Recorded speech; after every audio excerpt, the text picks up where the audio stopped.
연인 정청래 전 의원님 어서 오십시오. 네, 안녕하십니까. 정청래입니다. 예, 뉴스쇼가 주목한 뉴스메이커 정두원 전 의원 어서 오십시오. 네, 안녕하세요. 서로 한번 맞절. 맞죠? 엊그저께 또 봤는데. 대신 윙크. 윙크. 상대방 코너를 평소에 들으셨어요? 저 정청래 의원님. 월간 정두원 들어보셨어요? 한 번도 들어본 적이 없습니다. 아니, 왜 안 들으세요? 남의 코너 모니터 하셔야죠. 들을 시간이 없어요. 들을 시간. 월간 정두원. 근데 이제 기사로는 봤어요. 기사로 많이 보셨죠. 네. 정두원 의원님 월간 정청래 들어보셨어요? 저도 기사로만 봤어요. 이 두 분이 서로에 대한 모니터를 충분히 안 하고 오늘 나오셨네요. 한 분씩만 나와도 상당히 화제가 되는 정말 기사가 수십 개 정도 쏟아질 정도의 화제의 코너였는데 오늘은 두 분이 한 자리에 나오셨으니까 과연 어떤 이야기들을 쏟아내실지 참 기대가 됩니다. 벌써부터 문자가 많이 들어오네요. 박은영님 오늘이 잔칫날입니까? 정브라더스 두 분이 다 나오셨네요. 기대합니다. 이런 문자들. 자, 이 두 분이 나오셨으니까 뭐 지금 대선판의 가장 큰 화두부터 우리가 풀어봐야죠. 과연 문재인 대세론이냐 안철수 대체론이냐 이 얘기부터 시작을 해보겠습니다. 일단 짧게 답 주세요. 지금 대선판에 실제로 지각 변동이 있는 거냐 아니면 일종의 착시 현상이냐. 정두원 의원님 있다 아니다 어느 쪽입니까? 있다죠. 있답니까? 정청래 의원님 있다 아니다. 있기는 하지만 없다.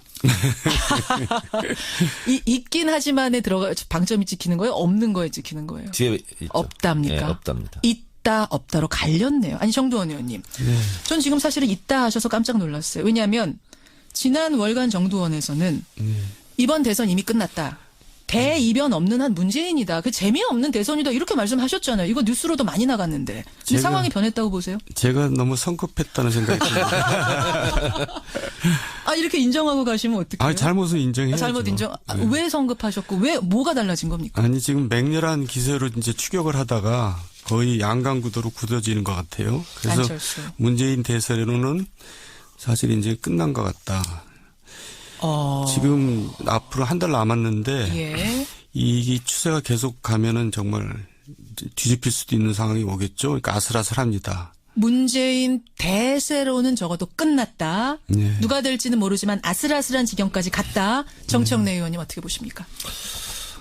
지금 여전히 당선 가능성은 여전히 여러 여론조사에서 60% 이상 압도적으로 3배 이상 차이로 문재인 후보가 앞서가고 있습니다. 그러니까 누구를 지지하십니까 이렇게 묻는 거 말고 네. 누가 당선될 것 같습니까라고 물으면 그것은 평판이거든요. 또 그렇죠. 하나의 핵심 여론이거든요. 민심이고. 예. 그렇게 봤을 때 보통 대세로는 당선 가능성을 두고 대세론을 얘기하고 있습니다. 그렇기 때문에 일시적으로 안철수의 거품 현상이 있긴 하지만 이것은 조정 국면을 거쳐서 문재인 우위로 계속 유지될 것 같다 이런 생각입니다. 아, 잠시의 착시 현상, 네, 그렇습니다. 거품이다 이렇게 보세요. 네, 그리고 그 이유가 예.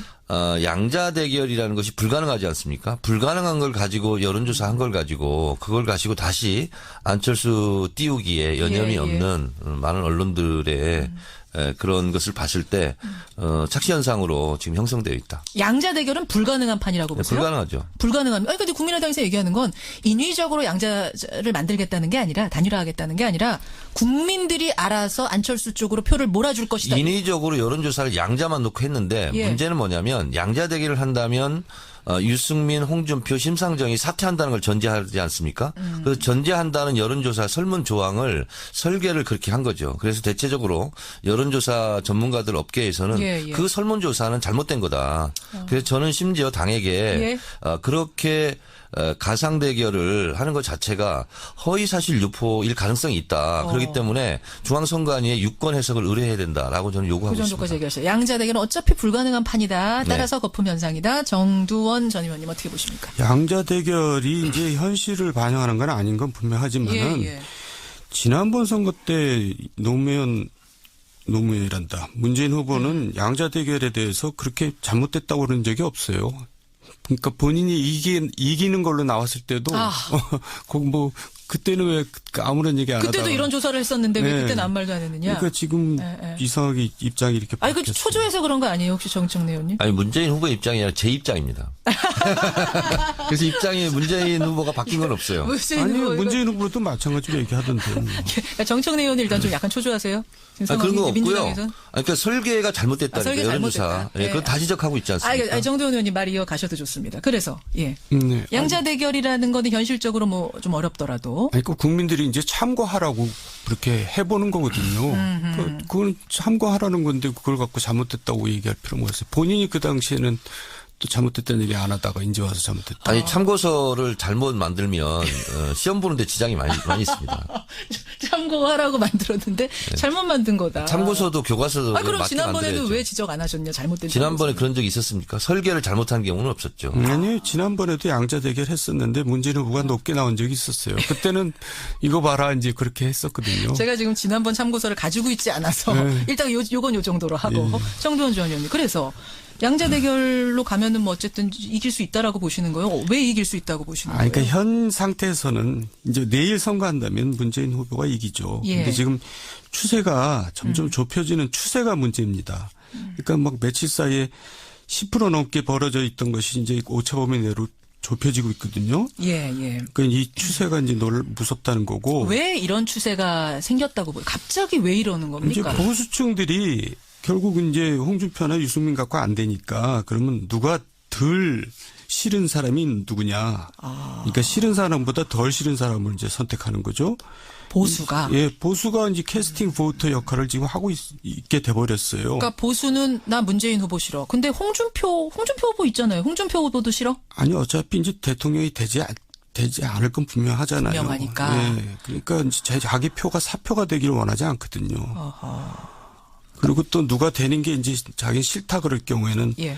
다른 사람한테 표를 던지는 경우도 있잖아요. 그러니까 안철수 후보가 너무 좋아서가 아니라 예. 안철수보다는 문재인 홍준표가 더 싫다.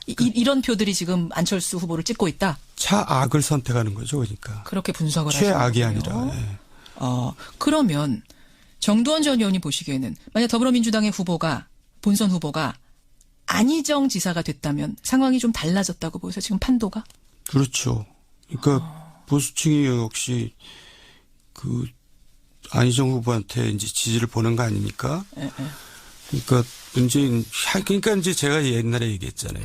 민주당 경선은 예. 도저히 문재인이 이길 수 없다.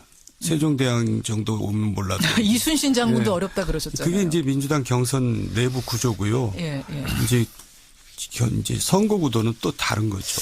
지금 이제 정두원 전 의원이 이 말씀을 하시는 동안 정청래 의원이 헛기침 2번 하시면서 상당히 불편해 하셨어요. 정청래 전 의원 어떤 생각하시는 거예요? 우리 앵커께서 생각하시기에 미류나무 위에 미류나무 위에 걸려있는 뜬구름이 계속 머문다고 생각하십니까?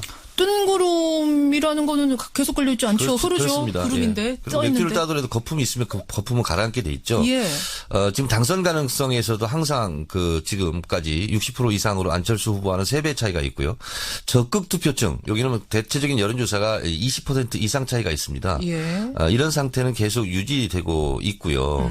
그래서 미국 사람이 와서 한국에 와서 투표할 수 없는 것처럼 예. 적극 투표층이 실제로 투표를 하는 거거든요. 그렇게 봤을 때 문재인 후보는 지금 촛불 국면이 사실은 기울어진 운동장이라고 할 만큼 이 열기가 식지 않은 상태에서 지속된 대선인데 예. 진보층의 60% 이상은 문재인 후보를 지지하죠. 다시 말해서 투표장에 나갈 적극적인 지지층 이것은 문재인 후보가 압도적으로 지금 하고 있기 때문에 이것은 고정표죠. 근데 지금 안철수 후보에게 와 있는 보수층은 예. 언제든지 움직일 수 있는 표라는 거죠. 그렇기 때문에 상당히 유동성이 강하고 어떻게 보면 부초처럼 부유하는 그런 표다. 부초처럼 부유하니까 충성도가 높지 않은 표다 이 높지 않은 말씀이세요? 표죠. 중도나 보수 요 표는 정말 안철수 후보가 너무 좋아서 찍은 표는 아니고 그러니까 여론조사 전화가 왔으니까 한 표다? 그렇습니다. 문재인 후보는 현찰이라고 볼 수 있고 안철수 후보는 약속어음도 아니다. 저는 이렇게 보고 있습니다. 그렇게 비유를 하시는군요. 따라서 실제 투표 결과, 실제 선거 결과는 문재인이 여전히 유리하다. 네, 그리고 어차피 홍준표 후보나 유승민 후보가 결국은 보수층을 대비하나 하기 때문에 보수표는 그리 갈 수밖에 없습니다. 그렇게 보세요. 네. 정두원 의원님 어떻게 생각하세요? 그러니까 이제 당선 가능성이나 적극 투표층을 막 갖다 대는 거 보니까 뭔가 지금 궁하다는 느낌이 자꾸 들어요. 궁죽통이라고 궁하면 통하게 돼 있어요. 제 얘기는 절실하면? 이럴 때는 이제 선거 전략을 대대적으로 바꾸든가 그래야지. 자, 그러면 정두원 전 의원이 잘 맞추시는 거 아시죠, 정청래 의원님? 저보다 잘 맞춥니까? 제가 그건 뭐라고 아니죠. 말씀 못 드리겠습니다. 정두원의 조언을 잘 들으세요. 네. 조언 어떻게 해야 됩니까? 그러니까 그렇게 우길 일이 아니고 예. 지금 이제 너무나 적폐청산이니 청선이 이렇게 이제 과거 지향적으로 가기 때문에 문제가 있다고 저는 보거든요. 과거 지향적으로 보세요. 대화합 또 아주 적극적으로 나도 연정하겠다 말이지. 예. 이런 식으로 이제 좀 안정적으로 가줘야지 보수층이 거기에 대해서 거부감을 덜 느끼고 안철수한테 간 표를 그러니까 이제 보수층은 세 가지로 나눌 수가 있거든요. 첫째, 투표를 안 한다. 투표 안 둘째, 한다. 문재인이 되니까 안철수 찍는다. 셋째, 그래도 일단 보수당을 찍는다. 이렇게 셋이 나누는데 이제 선거 전략을 이렇게 화합으로 변동을 하면은 안 찍겠다는 사람들이 이제 찍을 수가 있는 거죠. 결국 확장성 말씀하시는 건데 저는 그 말씀 듣는 중에 연정이란 단어가 이게 지금 문재인 후보가 받을 수 있는 단어입니까? 안희정 지사가 대연정 얘기했을 때 사실은 상당히 공격을 했는데요. 새로운 대한민국이 뭐냐 키워드 분석을 해보면 실제로 키워드를 가지고 여론조사를 하면 정의, 공정입니다. 그러니까 지금 5당 후보가 막 경선에서 이제 확정되다 보니까 이렇게 저렇게 이제 눈이 가긴 하지만 실제로 촛불 국면이 이 상황을 만들었지 않습니까? 그렇죠. 그렇다 보면 좀 차분해지고 이렇게 하다 보면 결국은 정의로운 대한민국을 원할 것이다 이렇게 보고 있고 안철수 후보 같은 경우는 사실은 정체성이 애매모호합니다. 연지 안지 잘 모르기 때문에 지금 보수표가 잠깐 걸쳐 있는 거거든요. 그래서 앞으로 안철수 후보 진영에서는 앞으로 갈까 뒤로 갈까 좌로 갈까 우로 갈까 상당히 그 과정 속에서 많은 곤란함을 겪을 것입니다. 그래서 선명한 깃발을 들고 그 깃발을 보고 지지자들을 오게 해야 되는데 앞으로 대선 선거운동이 상당히 어려울 것입니다. 근데 선명한 오늘 이제 국민의당 분이 안 계시니까 제가 말씀드리면 선명한 깃발을 들면 집토끼를 모으는 건 확실하지만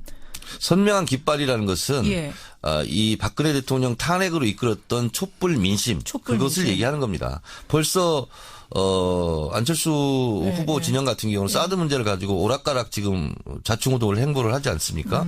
그런 경우가 상당히 있을 수밖에 없습니다. 왜? 보수표를 의식해야 되니까요. 그러니까 벌써 박근혜 대통령 사면 운운 이런 얘기하는 것이 보수표를 의식하는 거 아니겠습니까? 그거는 뭐 사면하겠다라는 의도는 전혀 아니었다라고 그러나 해명했습니다. 어쨌든 사면 절대 안 된다. 말도 꺼내지 마라. 이렇게 얘기는 못한 거 아닙니까? 않았다는 부분. 아직 재판도 안 하고 있는데 그렇게 말해야 될 것을 사면위원회에서 다룰 문제이다. 그건 너무나 당연한 거죠. 자, 그러니까 선명하지 못하다는 것이 결국 안철수 후보의 발목을 잡게 될 거고 곤란해질 거고 그래서 지지율 거품 빠질 거다. 정두원 전 의원 어떻게 보세요? 그러니까 이제 지금 정청래 의원이 친노 친문의 선골 같은 분이잖아요. 잠깐만. 저분들이 저런 생각을 하니까 저는 보통 육두품으로 통합니다. 네, 뭘로 통하신다고요? 육두품으로 통해요. 선골 진골은 아니시랍니다. 저렇게 극단적인 생각을 하니까 문재인 후보가 확장성이 없는 겁니다. 저는 친노가 아니고 홀로라고. 네. 그래서 이제는 거기까지 지금까지 왔잖아요. 그래서 지금까지 버텼는데 이제는 이제 그걸로 부족하다 이거죠. 제가 지금 좋은 충고를 하는 겁니다. 그 충고는 받고 콜. 지금 두 분이 처음으로 이 얘기하면서 얼굴을 마주보고 얘기하셨어요. 정두원 후보라. 정두원 의원님한테 가끔가다 조언을 구하도록 하겠습니다. 알겠습니다. 자, 저는 이 시점에서 이 질문을 한번 드릴게요. 정청래 의원님. 네. 그러니까 결국 어쨌든 지금 안철수 후보가 급상승하는 게 사실이에요. 본선 시작되면서 급상승하는. 네, 그거 인정합니다. 왜 지지율이 인정하시죠? 왜 지지율이 뛰는가를 분석해 보니까 지금 뭐 보수 얘기하셨습니다만 정두원 전 의원이 요거는 마지막 당락의 키를 준 게 보수다 이 얘기시고 지금 표 분석을 해보면 결국 안희정 지사를 뽑았던 안희정 표의 50에서 60 이재명을 지지했던 이재명 표의 30이 이동한 걸로 분석이 됩니다. 이 표를 문재인 후보가 가져왔어야 되는 표인데 사실은 어떻게 이 표가 다른 당 후보에게 갔는가? 이거 어떻게 생각하세요? 일시적으로 지지자들 감정이 상할 수 있지 않습니까? 그래서 일시적으로 가 있는 거고요. 그리고 이번 주 토요일 날 호프 미팅을 한답니다. 그러니까 그러니까 후보 네 분이 모여서 네 사람 다 만나서. 예, 그래서 모여서 일단 후보 하시던 분들부터 콘크리트 단결을 하고 그런 모습을 보인다면 다시 그 지지자들이 돌아오지 않을까 그렇게 생각을 하고 있습니다. 문제는 지금 이 촛불 국면 이후에 실제로 보수층에서도 인정하다시피 기울어진 운동장이다 진보층으로. 근데 그 진보에서 대다수 60% 오늘 한겨레 신문 보니까 60% 이상이 견고하게 문재인 후보를 지지하고 있다고 그래요. 그러면 그것은 흔들리지 않는 거거든요. 콘크리트 지지율이 그 정도가 있는 것이다. 네, 허프 미팅으로 정리될 거다. 네. 근데 그 감정이 그냥 상한 감정이 아니라 이번에는 문자 폭탄, 18원 후원금 이런 것 때문에 뭐 안희정 후보가 질렸다란 표현까지 쓸 정도로 상했었거든요. 네. 정말 회복될까요? 그 말은 좀 안 하셨으면 좋았을 것 같습니다. 질렸다라는 말은 네. 그렇게 보세요. 본인한테도 굉장히 손해입니다. 정두원 전 의원, 이 상황을 좀 객관적으로 좀 보실 수 있으니까 다른 그러니까 상황. 저렇게 쓴소리를 들으려고 그래야 되는데 저렇게 안 들으면 자기 손해죠. 무슨 말씀이세요? 그러니까 감정 문제나 이런 게 아니고요. 아까 안희정, 이재명 표가 그대로 안 갔다는 얘기가 바로 그게 보수층의 표입니다. 보수층에서 안희정, 이재명을 밀었던 거예요. 그만큼. 아니, 근데 안희정, 이재명을 보수층이 밀었. 예, 그렇죠. 중도는 이해돼도 보수가 밀었다고요? 그럼요. 그러니까 이제 보수는 지금 실망하고 있잖아요. 자기들한테. 그래요. 이제 지지 세력이 이제 없다고 생각하고 그나마 안희정, 이재명한테 이제 한번 희망을 걸어본 건데 그게 이제 결국은 문재인한테 안 가고 있는 거죠. 그게 치유는 될 거라고 보세요. 지금 정청래 의원의 예언처럼 호프 미팅도 하고 막 자꾸 만나는 모습 보여주면 다시 돌아올 것이다. 문재인 후보한테. 안희정, 이재명을 끌어안는 것 갖고는 안 되고요. 그러니까 저는 전략을 절대적으로 꼭 끌어안으면 되지 않습니까? 꼭 끌어안으면 되지 않느냐. 근데 왜 그런 걸 못하는지 모르겠어요. 이해가 안 가요. 어떻게 꼭 끌어안으면. 자기가 이기기 위해서는 별걸 다 해야 되는데 왜 끌어안는 걸 못하는 건지. 왜 탈당하게 놔두는지. 그런 게 이제 국민들은 좀 답답하고 이상하게 보이는 거죠. 이현주 의원의 지금 탈당 말씀하시는 건데 정청래 전 의원님. 지금 이현주 의원이 어제 탈당을 하면서 저랑 인터뷰도 했습니다만 탈당을 고민하는 사람이 꽤 있는 걸로 안다. 꽤라는 표현을 썼어요. 저는 이렇게 생각하거든요. 탈당은 잘못됐다. 그리고 어쨌든 더불어민주당 공천 받고 당선된 거 아닙니까? 저는 공천이 떨어졌어도 저는 탈당하지 않고 우리의 지원 유세 다녔는데 어쨌든 그것은 올바르지 않은 거다. 저는 이렇게 비판을 하고요. 그리고 이제 2002년도 대선 노무현 대통령이 승리했던 대선 보면 후보를 흔들거나 당을 흔들거나 그러면 오히려 지지자들이 더 결집하는 현상을 보이고 있습니다. 그래서 결과적으로는 그것은 나쁘지만 그것은 비판받아 마땅하지만 결과는 오히려 지지자들이 더 이렇게 뭉치는 결과를 가져올 것이고. 지지자 콘크리트 지지율은 결집하지만 확장성 면에 있어서는 더 잡았어야 되는 거 열심히 잡았어야 되는 거 아니냐. 제일 무서운 표가 동정표라고 그럽니다. 자꾸 이렇게 후보를 흔들고 당을 흔들고 했을 때는 후보에게 더 결집하는 가능성이 더 많고 특히 이번 대선은 SNS 팟캐스트 영향력이 대단하기 때문에 실제로 여기서 정보가 공유되고 확산되는 그리고 많은 정보들이 실제로 그 행동으로 움직여지는 그런 표기 때문에 온오프 네트워크가 연동되기 때문에 실제로 어떤 대선보다는 진보층의 적극적인 열성 지지자들의 활동이 클 것이다 이렇게 보고 있습니다. 알겠습니다. 문자가 뭐 많이 들어오네요. 보겠습니다. 2624님, 보수의 특성상 보수는 결국 보수에 투표하지 않겠습니까? TK 유권자가 안철수 후보를 끝까지 지지할 것 같지는 않은데요. 라는 문자가 있는가 하면 문재인 대세론, 설마 이회창 대세론처럼 끝에 가서 꺾이는 건 아닐까 이런 생각이 든다는 정성기님의 문자도 있고요. 그런가 하면 6133님은 안철수 후보의 급부상은 혹시 언론에서 너무 띄워주기 해서 영향을 받은 건 아니냐 이런 생각도 들어오고 있고. 제가 10여 년 동안 지켜보면서 안철수 후보 확정된 순간 전 신문, 전 언론, 전 방송에서 그렇게 톱뉴스로 다룬 적을 저는 본 적이 없어요. 아니 그래도 39개 석을 갖고 있는 당의 후보니까 그렇게 해주는 거 아니에요? 다른 당 후보는 안 그랬을걸요? 심상정 후보를 그렇게 했습니까? 그래요. 정두원 전 의원님 보면 어떻습니까? 진짜 좀 띄우게 합니까 지금 물론 언론이? 보수 언론에서는 띄우기를 좀 하죠. 그래요? 좀 하는 게 아니라 엄청 하죠. 띄우기를 하니까 뜬다는 게 문제는 거죠. 아니 보수 언론들이 일제히 띄우면 많이들 뜨잖아요, 진짜.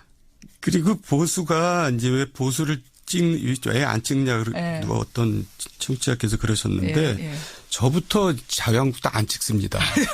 징그럽거든요. 네. 징글징글하세요? 그러니까 그런 이제 민심이 굉장히 많은 거죠. 지금 무소속이시잖아요. 무소속이세요. 네. 네. 그렇지만 보수세요. 무소속이면 아무데나 찍을 수 있어요. 그래도 이제 그 제가 몸담았던 예. 이제 친정 같은 데인데 예. 쳐다보기도 싫거든요. 쳐다보기도 싫으세요. 야, 이런 민심. 바로 이런 사람들이 지금 이번 대선에 키를 잡고 있는 거라고 보시는 거죠. 정청래 의원님. 정두원 의원님. 정청래 의원님도 그 부분은 동감하세요. 이 보수가 징글징글하다. 그 누구 찍어야 되지 하는 이 사람들. 그래도 중요합니까? 그 손가락 법칙이 있습니다. 가다가 보면 자기 친정 찍게 돼 있어요. 손가락의 법칙이 있다. 네. 자, 여러분은 어떻게 생각하십니까? 일단 의견 보내주시고요. 시간이 별로 없지만 하위 리그, 그러니까 중간 아래 리그 얘기 잠깐 해볼게요.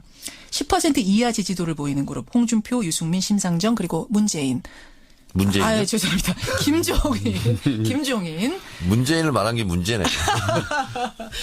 아, 김종인 전 대표 얘기를 조금 하고 싶어서요. 네네. 이분 결국은 대선 출마 선언했습니다. 사실은 탈당 때보다도 좀 조용해요. 언론들은. 탈당할 때 떠들썩했던 거에 비해서. 이분이 정말 대통령이 되고 싶어서 출마한 것인가 아니면 다른 속내가 있는가. 정두원 전 의원 어떻게 보세요? 어제도 저녁 먹는데 누가 그런 얘기를 하더라고요. 이해가 안 간다고 그래서 제가 그랬어요. 세상에는 이해가 안 가는 일이 굉장히 많다. 제가 이렇게 얘기했거든요. 네. 사실 이해가 안 가고 별로 여기서 거론할 만한 별로 그래요? 필요가 없죠. 아, 그럼 진짜 대선 대통령 하고 싶어 나오신 거예요? 뭐 다른 의도 없이? 의도가 하여간 일생에 한 번이라도 해보고 싶다 뭐 이런 거 아니겠어요? 이해가 잘 안 간다. 예, 이제 나중에 뭐 이제 후회는 없게 하자 뭐 이제 그런 거 말고는 이해가 안 가는 안 거죠. 가는 정청래 전 의원은 어떻게 보세요? 출마 선언을 했으나 완주하지 못한다. 이렇게 저는 생각합니다. 완주하지 못한 이유가요. 실제로 그 많은 선거 비용을 감당할 수가 없습니다. 무소속 후보가. 거기는 정당 보조금도 안 나옵니다. 예. 주목할 것은 김종인 그 후보의 예. 최측근이라고 예. 할 수 있는 이현주 의원이 탈당했습니다. 예. 국민의당으로 갔습니다. 사람들은 언론은 왜 김종인 후보에게 안 가고 국민의당으로 갔을까? 저는 미리 가서 사전 터잡기 하고 할 수 있다. 그런 가능성이 있다. 이렇게 생각하고 마지막에 예. 안철수 후보 손을 들어주면서 드랍하는 그런 것을 저는 추측해 볼 수 있다. 추측해 볼 수 있다. 네, 그건 저도 동의합니다. 그렇게 보세요. 네, 지지율 미미하지만 그게 어떤 분위기를 만들 수는 있기 때문에 예, 그래서 나중에 이제 정부직을 생각할 수도 있죠. 정부직 하나를 받는 것을 생각할 수 있다. 자, 그런데 국민들은 예. 제가 언제 말씀드렸죠. 우리 김현정 앵커한테 팩트, 의도, 태도가 중요하다. 예. 근데 의도를 다 들키고 있고요. 국민들한테. 제가 지금 말씀드린 내용들을 국민들도 다 알고 있습니다. 그리고 그분의 태도 이런 것을 봤을 때 상당히 안철수 후보를 설령 나중에 손을 들어주고 드롭할지언정 크게 영향력을 행사하기는 어려울 것이다. 그렇게. 이미 의도를 들키고 있기 때문에. 시간이요. 어이구, 쏜살같이 지났습니다. 1121님. 앞으로 정브라더스 두 분이 계속 같이 나오시면 안 될까요? 전 좋습니다. 아니, 제가 지금 10초 전에 들어왔잖아요, 스튜디오에. 예. 차가 너무 막혀가지고. 잘 모르겠어요. 이러다 늦으면 어떡하죠, 생방송. 늦으면 한 분이 하시는 거죠. 월간 정청래, 월간 정두원 통합본 여러분의 반응도 뜨겁고요. 훨씬 이렇게 얘기하니까 또 생각 못했던 허점들이 보이면서. 정두원 의원님 좋네요. 판도라 같이 해보니까요. 아주 훌륭하신 분이더라고요. 깊이가 있고. 네. 소감 한마디씩 하세요. 정두원 전 의원. 오늘 통합본 해본 소감 어떠세요? 정청래 의원은 너무 똑똑해가지고 기가 질려요. 질리신답니다. 정청래 의원님 소감. 네? 소감 한마디. 네. 반갑네요. 어젯밤에 텔레비전 보고 또 여기서 보니까. 오늘 두 분 고생하셨고요. 이 두 분이 오늘 사실은 이제 밤에 일정도 많으신 분들인데 스튜디오에 생방송으로 이렇게 나와주는 거 참 성실함이고 청취자와 소통하기 위해서.